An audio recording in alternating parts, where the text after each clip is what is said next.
નમસ્કાર વિદ્યાર્થી મિત્રો, આજે આપણે 25 એગ્રીકલ્ચરને લગતા ઇમ્પોર્ટન્ટ ક્વેશ્ચન જોઈશું.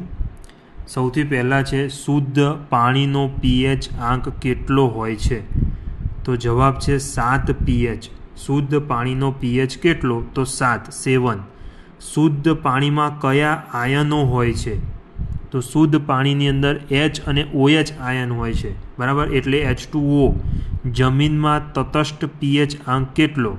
તો 6.5થી લઈને 7.5 સુધી તટસ્થ pH આંક છે. વધારે વરસાદથી જમીનમાંના કયા તત્વોનું ધોવાણ થાય? તો દ્રાવ્ય બેઝિક તત્વોનું ધોવાણ થાય. વધારે વરસાદ પડે તો જમીનમાં કયા તત્વોનું ધોવાણ થાય? તો દ્રાવ્ય બેઝિક તત્વોનું ધોવાણ થાય. જમીનમાં pHનો આંક ઘટે ત્યારે કયા આયનનું પ્રમાણ વધે છે? pHનો આંક જે છે એ 7થી ઓછો થાય તો H+ આયનો, બરાબર, એનું પ્રમાણ વધે છે.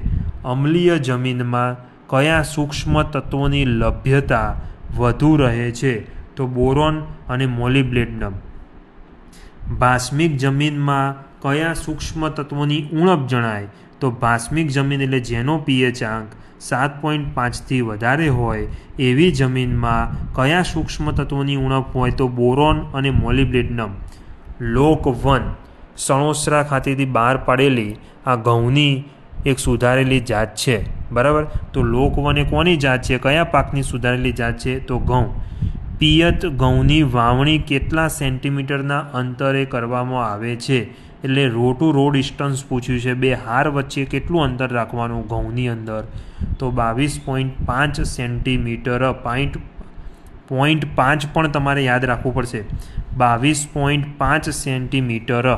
બિન પિયત ઘઉંનો વાવણીનો સમય કયો હોય છે?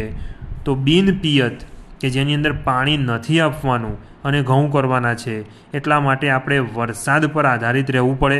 તો ઓક્ટોબર મહિનામાં વાવણીનો સમય છે. ઓક્ટોબર મહિનામાં બિન પિયત ઘઉંની ખેતી કરવામાં આવે છે. બાકી મોટાભાગે ઘઉંની વાવણી નવેમ્બર મહિનાના 15 તારીખથી 25 તારીખ સુધીમાં કરવામાં આવે છે, પિયત ઘઉંની વાવણી. બિન પિયત ઘઉંની સુધારેલી જાત કઈ છે? તો અરણેજ ખાતેથી બહાર પાડેલી જે જાત છે 28 નંબર 28 નંબર બિન પિયત ઘઉંની સુધારેલી જાત છે. કયો પાક ધાન્ય વર્ગનો પાક છે?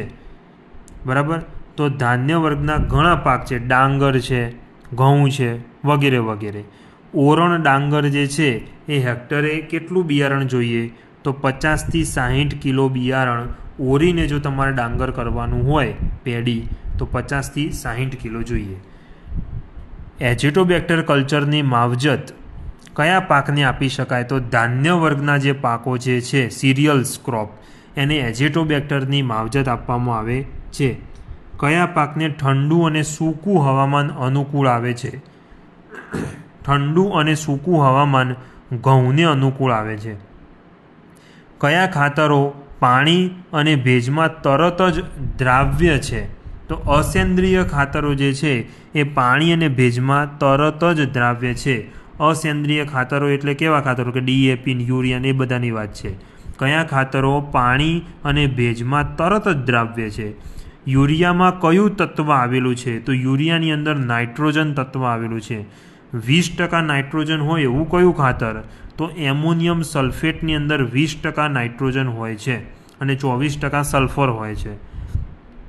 કયા ખાતર વનસ્પતિના પાન પર પડે તો પાન બળી જાય છે?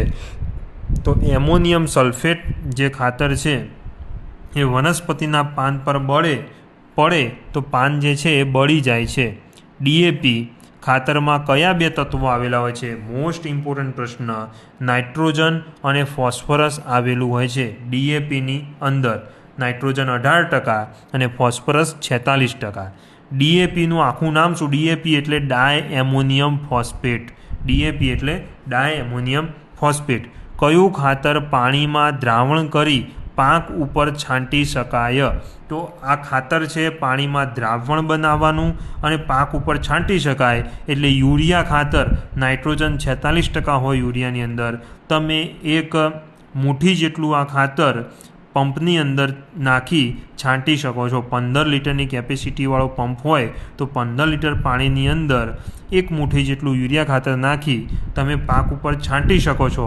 પણ મિત્રો, ભૂલથી પણ એમોનિયમ સલ્ફેટ ખાતર છાંટવું નહીં. આપણે હાલ જ વાત કરી કે એમોનિયમ સલ્ફેટ ખાતર જો વનસ્પતિના પાન પર પડે તો પાન બળી જાય છે. સિંગલ સુપર ફોસ્ફેટમાં ફોસ્ફરસ તત્વનું પ્રમાણ કેટલું હોય છે? તો સિંગલ સુપર ફોસ્ફેટમાં ફોસ્ફરસ તત્વનું પ્રમાણ 16% હોય છે. મ્યુરેટ ઓફ પોટાશમાં કયું તત્વ આવેલું છે? તો પોટાશ શબ્દ પરથી ખ્યાલ આવે કે એની અંદર પોટાશ તત્વ આવેલું છે. સુપર ફોસ્ફેટ ખાતરો કેટલા પ્રકારના બનાવવામાં આવે છે? તો સુપર ફોસ્ફેટ ખાતરો 3 પ્રકારે બનાવવામાં આવે છે. સુપર ફોસ્ફેટ ખાતરો કેટલા પ્રકારના બનાવવામાં આવે છે? તો 3 પ્રકારે બનાવવામાં આવે છે. તો આ અગત્યના 25 પ્રશ્નો હતા. વધુ આવા અસંખ્ય પ્રશ્નો લઈને હું અહીંયા આવીશ. આપ આ વિડીયોને વારંવાર જોશો તો આ તમામ પ્રશ્નો આપને 100% આવડી જશે. Thank you.